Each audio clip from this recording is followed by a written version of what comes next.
തെന്നിന്ത്യൻ സിനിമയിലെ യുവതാരങ്ങളിൽ നിലപാടുകൾ വെട്ടിത്തുറന്നു പറയാനും പ്രവർത്തിക്കാനും ഒട്ടും മടി കാണിക്കാത്ത ചുരുക്കം ചില നടന്മാരിൽ ഒരാളാണ് സിദ്ധാർത്ഥ്.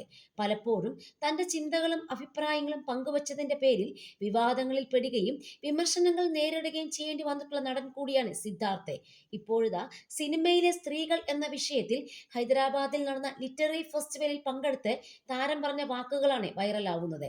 സ്ത്രീകളുടെ പൊക്കിളിൽ നുള്ളിയും മർദ്ദിച്ചും പെരുമാറുന്ന കഥാപാത്രങ്ങൾ ചെയ്യാൻ തനിക്ക് താല്പര്യമില്ലെന്നും അത്തരം കഥകളുമായി ആളുകൾ സമീപിക്കുമ്പോൾ ഒഴിഞ്ഞു മാറുകയാണ് ചെയ്യാറുള്ളതെന്നും സിദ്ധാർത്ഥ് പറയുന്നു. ഐറ്റം സോങ്ങുകളിൽ അഭിനയിക്കുന്നതിനുള്ള അതൃപ്തിയും സിദ്ധാർത്ഥ് വെളിപ്പെടുത്തി.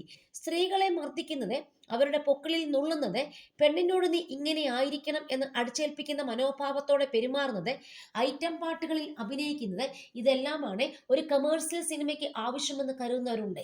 അത്തരം തിരക്കഥകൾ എന്നെ തേടി എത്താറുമുണ്ട്. പക്ഷെ എനിക്ക് അത്തരം കഥാപാത്രങ്ങളോട് താല്പര്യമില്ല.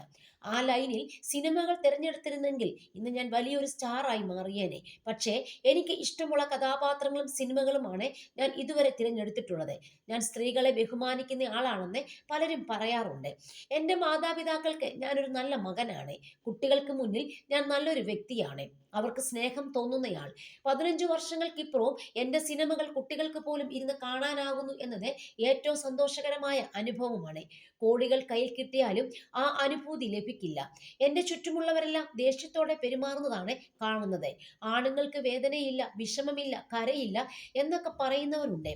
പക്ഷേ സ്ക്രീനിൽ കരഞ്ഞഭിനയിക്കാൻ കഴിയുന്നുവെന്നത് തന്നെ സംബന്ധിച്ച് സന്തോഷമുള്ള കാര്യമാണെന്നാണ് സിദ്ധാർത്ഥ് പറഞ്ഞത്. തമിഴിലും മലയാളത്തിലുമെല്ലാം പുരുഷാധിപത്യം നിറഞ്ഞ സിനിമകൾ നിരന്തരമായി റിലീസ് ചെയ്യപ്പെടുന്ന സമയത്താണ് സിദ്ധാർത്ഥിന് തുറന്നു കുറച്ചിലെന്നതും ശ്രദ്ധേയമാണ്.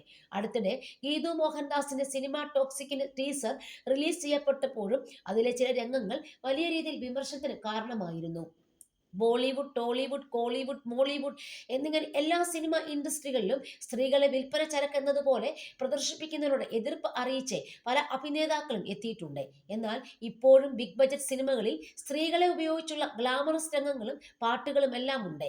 അടുത്തിടെയായി ബിഗ് ബജറ്റ് സിനിമ എന്നതിലുപരിയായി നല്ല തിരക്കഥയ്ക്കും കഥാപാത്രത്തിനും പിന്നാലെയാണ് സിദ്ധാർത്ഥിന്റെ സഞ്ചാരം. അടുത്തിടെ സിദ്ധാർത്ഥിൻ്റെതായി റിലീസ് ചെയ്ത ഏറ്റവും കൂടുതൽ പ്രശംസ നേടിയ സിനിമ ചിത്തയായിരുന്നു.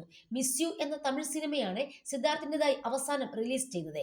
നയൻതാരയ്ക്കും മാധവനുമൊപ്പമുള്ള ദ ടെസ്റ്റ് ആണ് റിലീസിന് തയ്യാറെടുക്കുന്ന ചിത്രം. അതേസമയം അടുത്തിടെയായിരുന്നു സിദ്ധാർത്ഥിന്റെ വിവാഹം. നടിയും നർത്തകിയുമെല്ലാമായ അതിഥി റാവു ഹൈദരിയെയാണ് താരം വിവാഹം ചെയ്തത്. കഴിഞ്ഞ കുറച്ചു വർഷങ്ങളായി ഇരുവരും ലിവിംഗ് ടുഗദർ റിലേഷൻഷിപ്പിലായിരുന്നു. 2021 മഹാസമുദ്രം എന്ന സിനിമയിൽ ഒരുമിച്ച് അഭിനയിക്കുമ്പോഴാണ് ഇരുവരും പ്രണയത്തിലാകുന്നത്. ഹൈദരാബാദിലെ പ്രശസ്തമായ ഹൈദരി കുടുംബത്തിൽ ജനിച്ച അതിഥി റാവു രാജകീയ പാരമ്പര്യമുള്ള താരമാണ്. ഇരുവരുടെയും രണ്ടാം വിവാഹമായിരുന്നു.